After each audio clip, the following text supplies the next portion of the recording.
क्या कभी आपको ऐसा महसूस हुआ है कि कोई जगह आपको बुला रही है, न शब्दों में न आवाज में, बल्कि आपके दिल की गहराइयों में एक अनकही खिंचाव के साथ? जैसे कोई पुरानी याद, कोई भूला हुआ सपना आपको अपनी ओर खींच रहा हो और आप समझ नहीं पाते कि क्यों। यह कहानी है कि कैसे मेरे दोस्त आरव और मैंने उस अनदेखी पुकार का पीछा किया, जिसकी शुरुआत हमारे शहर की सबसे पुरानी धूल भरी लाइब्रेरी में हुई। वहां किताबों के बीच छुपा एक पुराना हाथ से बना नक्शा हमें मिला, मानो किसी ने सालों पहले हमारे लिए ही छोड़ दिया हो। हम बस दो कॉलेज के लड़के थे जिनकी जिंदगी आम थी, लेकिन वह नक्शा घुमावदार रास्तों, एक सांप जैसी नदी और एक रहस्यमयी महल से भरा हुआ किसी बड़े एडवेंचर का वादा कर रहा था। ऐसा लगा जैसे किसी फिल्म की शुरुआत हो रही हो और हम उसके हीरो बन गए हों। The palace of whispering winds, उस पर धुंधली लिखावट में लिखा था। ये शब्द पढ़ते ही हमारे मन में सवालों की बाढ़ आ गई। क्या ये महल सच में है? क्या कोई इसे जानता है? हमारी धड़कनें तेज हो गईं जब हमें एहसास हुआ यह भूला हुआ महल हमारे घर के पास ही कहीं छिपा हुआ था। एक रहस्य जो सालों से सबकी नजरों से छुपा था, अब हमारे सामने था। बाहर की दुनिया जैसे गायब हो गई। नक्शे का रहस्य अब हमारा मिशन बन गया था। हर मोड़, हर निशान हमें और गहराई में ले जा रहा था। हमने कांपते हाथों से रास्ता देखा, अनजान के रोमांच को महसूस करते हुए। डर और उत्साह दोनों हमारे साथ थे, जैसे कोई नई दुनिया खुलने वाली हो। उस शांत लाइब्रेरी में किताबों की खुशबू और पुराने कागज की सरसराहट के बीच हमारा एडवेंचर शुरू हुआ। एक ऐसी यात्रा जो हमें खुद से भी मिलवाने वाली थी। आरव ने नक्शे को श्रद्धा से मोड़ा। उसकी आंखों में दृढ़ संकल्प चमक रहा था। हमें जाना होगा, है ना? उसने फुसफुसाते हुए कहा। मैंने सिर हिलाया, एक वादे का बोझ महसूस करते हुए, एक नक्शे बनाने वाले से, महल से और एक दूसरे से। हमने बस जरूरी सामान पैक किया, पानी, सैंडविच, रस्सी, टॉर्च, फर्स्ट एड किट। हमने अपने परिवारों को बताया कि हम हाइकिंग कर रहे हैं। महल को अपना रहस्य बनाए रखा। उस रात एक्साइटमेंट और डर ने हमें जगाए रखा। हमारा दिमाग नक्शे के घुमावदार रास्तों में भटकता रहा। सुबह हम कोहरे में मिले, एक खामोश इशारा किया और चल पड़े। हर कदम एक कहानी की किताब में प्रवेश करने जैसा लग रहा था। दुनिया एक ही मकसद में सिमट गई, पैलेस ऑफ व्हिस्परिंग विंड्स ढूंढना। हमारा वादा अब पूरा होने को था। रास्ता हमें घने जंगल में ले गया, जहां हर कदम पर कुछ नया और अनजाना था। पेड़ों की छांव में हम आगे बढ़ते जा रहे थे। दिलों में हल्की सी घबराहट और उत्सुकता दोनों थी। सूरज की रोशनी पत्तों से छनकर आ रही थी, हर किरण जैसे हमें आगे बढ़ने का हौसला दे रही थी। जंगल की ठंडी हवा और पत्तों की सरसराहट ने माहौल को और भी रहस्यमय बना दिया था। तभी एक हल्की सी कराहट ने हमें रोका। एक छोटा भूरा कुत्ता जिसकी आंखें उदास थीं और एक पंजा जख्मी था। उसकी हालत देखकर हमारा दिल पसीज गया। आरव घुटनों के बल बैठा, उसे सहलाते हुए। उसकी आंखों में अपनापन और दर्द दोनों साफ झलक रहे थे। मैंने धीरे धीरे उसका जख्म साफ किया और पट्टी बांधी ताकि उसे थोड़ी राहत मिले। उस पल हमें लगा जैसे हम उसकी मदद के लिए ही यहां आए हों। हमने अपना खाना और पानी उसके साथ शेयर किया, यह सोचकर कि शायद वह थोड़ी देर बाद चला जाएगा। लेकिन उसकी आंखों में अब उम्मीद की चमक थी। लेकिन उसने हमारे साथ आने का फैसला किया। वह धीरे धीरे हमारे पीछे पीछे चलने लगा, जैसे उसे हम पर भरोसा हो गया हो। हमने उसका नाम शेरू रखा, उसके बहादुर दिल के लिए शेर। नाम सुनते ही उसकी पूंछ और भी तेजी से हिलने लगी। शेरू को अपने साथ चलते हुए जंगल कम अकेला महसूस हुआ। उसकी मौजूदगी ने हमें एक नई ऊर्जा दी। उसकी खुशनुमा मौजूदगी ने हमारा हौसला बढ़ाया और हर मुश्किल रास्ता अब आसान लगने लगा। उसकी तेज इंद्रियों ने हमें रास्ता दिखाया। कई बार वह रुककर हमें इशारा करता, मानो कह रहा हो, यहां से चलो। वह हमारा पहला साथी बन गया, जंगल से मिले भरोसे का एक प्रतीक। अब हम तीनों एक टीम की तरह महसूस कर रहे थे। यह यात्रा अब सिर्फ हमारी नहीं थी, बल्कि शेरू की भी थी। उसकी वजह से हमारी सोच और नजरिया दोनों बदल गए। शेरू के साथ हम किसी भी चीज के लिए तैयार महसूस कर रहे थे। अब डर की जगह आत्मविश्वास ने ले ली थी। हमारी एडवेंचर टीम शुरू हो चुकी थी और अब हमें यकीन था कि साथ में हम हर चुनौती का सामना कर सकते हैं। घंटों बाद जंगल पतला हो गया और एक नदी की दहाड़ ने हमारा रास्ता रोक दिया। धारा तेज थी, दूसरी तरफ दूर थी। कोई पुल नहीं, कोई आसान रास्ता नहीं। जैसे ही हमने रास्ता ढूंढा, शक घुस गया।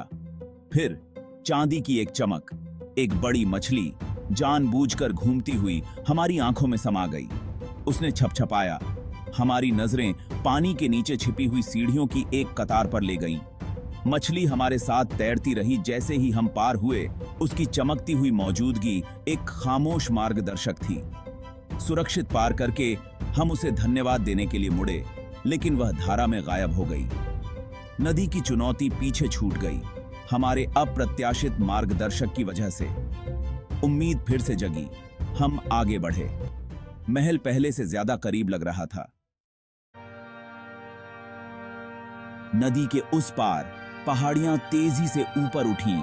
प्राचीन देवदार के पेड़ों के चारों ओर कोहरा घूम रहा था। अचानक पेड़ों के बीच से महल दिखाई दिया। गुंबद और मीनारें समय में खोई हुई थीं। हम ओवरग्रोन आंगन में दाखिल हुए। खंडहर की खूबसूरती और उदासी से हैरान थे। काई और बेलें शहद के रंग के पत्थर को ढंके हुए थीं। नक्काशियां धुंधली थीं, लेकिन फिर भी सुंदर थीं। अंदर खामोशी छाई हुई थी, जो सिर्फ हवा की फुसफुसाहट से टूट रही थी। हमने शैडोवी हॉल्स खोजे, एक भूले हुए जीवन के अवशेष पाए। लाइब्रेरी, डाइनिंग हॉल, शाही कमरे, हर कमरा कहानियों और नुकसान से गूंज रहा था। जैसे ही हम अंदर गए, एक देखे जाने का एहसास बढ़ा। हम अकेले नहीं थे। एक बड़े गोल कमरे में लायनू गरजा। एक विशाल हिमालयी काला भालू परछाइयों से निकला। डर ने हमें जमा दिया, लेकिन भालू की आंखों में जिज्ञासा थी, गुस्सा नहीं। आरव ने धीरे से बात की और भालू बैठ गया। हमें देखता रहा। हमने उसका नाम बालू रखा, अपने बचपन की कहानियों के बुद्धिमान भालू के नाम पर। बालू कोई राक्षस नहीं था, बल्कि महल का सौम्य रक्षक था। उसने स्पाइरल स्टेयरकेस की ओर देखा, फिर हमारी ओर, हमें पीछे आने के लिए उकसाया। इस अजीब जादू पर भरोसा करते हुए हम बालू के पीछे सीढ़ियां चढ़े। लाइनू पास ही था। महल का सबसे बड़ा रहस्य ऊपर इंतजार कर रहा था। हमारा डर गायब हो गया, उसकी जगह अचरज ने ले ली। बालू हमें ऊंचाई पर ले गया, महल के दिल में और गहरा। हम पीछे पीछे गए। जो भी आगे था, उसके लिए तैयार थे। एडवेंचर बदलने वाला था। संकरी सीढ़ी एक भारी लोहे के दरवाजे पर खत्म हुई। बालू ने उसे धक्का दिया और उसकी मदद से हमने उसे खोल दिया। अंदर एक बूढ़ा आदमी पत्थर की बेंच पर बैठा था। कवि, एक इतिहासकार और कवि जो सालों से कैद था। उसकी आंखें आशा से चमक उठीं जैसे ही उसने हमें देखा, और बालू, उसका इकलौता दोस्त। कवि ने हमें बताया कि खजाने के शिकारी ऐसे धन की तलाश में जो कभी मौजूद ही नहीं था, उसे बंद कर दिया था। बालू ने उसे सालों तक खाना लाकर जिंदा रखा था। हमने उसकी कहानी और उसकी हिम्मत सुनकर हमें बहुत अच्छा लगा। महल का असली रहस्य सोना नहीं था, बल्कि एक भूला हुआ जीवन था। हमने उसे भागने में मदद करने का वादा किया। हमारा मिशन साफ था, कवि को दुनिया में वापस लाना। बचाव शुरू हुआ। कवि बहुत कमजोर था, उसके कदम डगमगा रहे थे, लेकिन हमारे सहारे और हौसले से उसने सालों में पहली बार धूप में कदम रखा। उसकी आंखों में डर और उम्मीद दोनों झलक रहे थे, जैसे वह एक नई दुनिया में प्रवेश कर रहा हो। बालू, हमारा विशाल दोस्त, हमें जंगल से बाहर ले गया। वह जंगल के किनारे पर रुका, जैसे हमें अलविदा कहने आया हो। उसके पीछे दूर महल जैसा पुराना भवन दिख रहा था, जो उसकी दुनिया का हिस्सा था। बालू का घर सचमुच एक महल था और वह हमें वहां तक लाया था।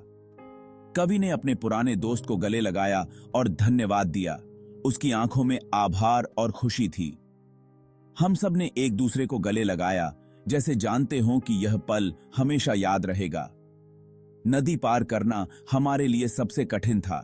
पानी तेज था, पत्थर फिसलन भरे थे, लेकिन शेरू बहादुरी से तैर रहा था और आरव और मैं कवि को पत्थरों पर संभालकर पार करा रहे थे। हर कदम पर हमें एक दूसरे का सहारा चाहिए था। साथ मिलकर हमने हर बाधा को पार किया।